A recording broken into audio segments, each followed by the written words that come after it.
occurred on a distribution collector at a wind farm, and for practical purposes, faults on a collector behave like faults on a radial feeder. Analyze this event and answer those questions one by one.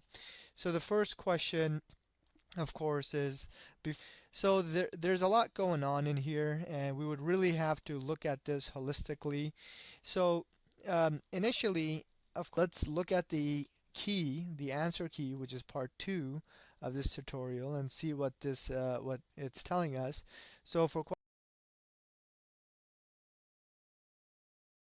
GeneralPAC.com, making power systems intuitive, open, and free to everyone, everywhere.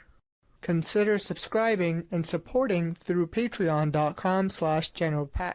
Our corporate sponsor for this topic is Illumiax.com from Seattle, Washington. Contact them for industrial and commercial power system studies.